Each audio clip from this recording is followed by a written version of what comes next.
Hello everyone, আসসালামু আলাইকুম। কেমন আছেন সবাই? নিশ্চয়ই ভালো আছেন। আমরাও আলহামদুলিল্লাহ আপনাদের দোয়ায় আর আল্লাহর অশেষ রহমতে ভালোই আছি।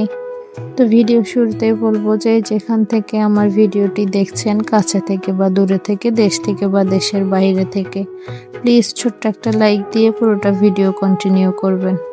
তো এখানে আজকে রান্না করব কচুর ফুল।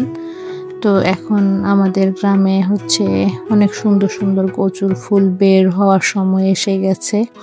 আর রাস্তার পাশ থেকে আমরা চলে আসছি কচুর ফুল নেওয়ার জন্য। তো কচুর ফুল যাই হয়েছে, আরও একটু লাগবে, এই জন্য আমরা কচুর ফুলের সাথে কচুর মাথার যে কচি ডগাগুলা হয় ওগুলাও আর কি সাথে নিয়ে নিব। তো ওগুলার সাথে দিলে একটু বেশি হবে, যেহেতু অনেক শখের একটা পছন্দের একটা তরকারি রান্না হবে।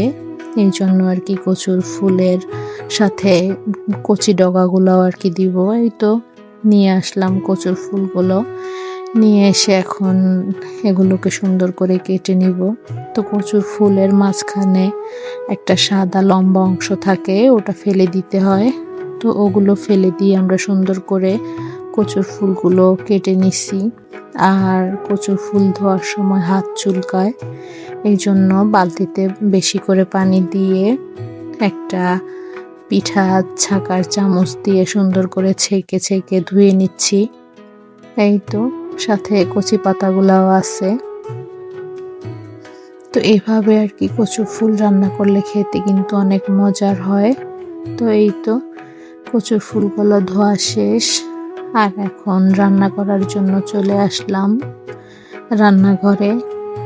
ভাত এক চুলায় বসিয়ে দিছি, আর অন্য চুলায় তরকারিও বসিয়ে দিছি। কড়াইতে তেল গরম করে পেঁয়াজ মরিচ দিয়ে দিলাম। এবার আস্তে আস্তে মশলাগুলো দিয়ে দিব। আদা বাটা, রসুন বাটা, লবণ, হলুদ, মরিচের পাউডার। তো সবগুলো সুন্দর করে সব মশলা দিয়ে মশলাগুলোকে সুন্দর করে ভেজে নিব। অন্য অন্য তরকারি যেভাবে রান্না করি ওভাবেই আর কি রান্না করব। তো এই তো এখন এই মশলার সাথেই মাছ ধুয়ে দিয়ে দিলাম। আর আমরা এই কচু রান্নার মধ্যে ডাল দিব, এটা হচ্ছে খেসারির ডাল। তো ডালগুলো আগেই ভিজিয়ে রাখছিলাম।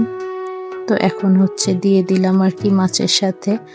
মাছ আর ডাল একটু কিছুক্ষণ কষিয়ে এবার কেটে ধুয়ে রাখা পরিষ্কার করে কচুর ফুলগুলো আর কি দিয়ে দিব। তো এই তো কচুর ফুল দেওয়া শেষ। এখন সুন্দর করে এগুলোকে নেড়ে চেড়ে আর কি মিক্স করে দিব।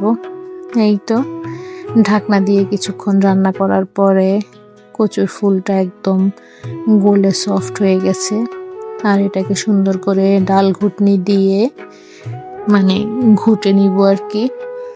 তো এই তো একদম শুকনা শুকনা করে একদম ভেজে তারপরে বাগার দিয়ে দিব। তো এই তো চুলায় দিয়ে দিলাম পেঁয়াজ রসুনের কুচি, এরপরে দিয়ে দিলাম তেল। এটাকে সুন্দর করে বাদামি কালার করে এরপরে ওই যে রান্না করে রাখা কচুগুলো দিয়ে দিব। তো ভিডিওটা আর বেশি লম্বা করব না। সবাই ভালো থাকবেন, সুস্থ থাকবেন। আজকের মতো এখানে বিদায়। আল্লাহ হাফেজ, আসসালামু আলাইকুম।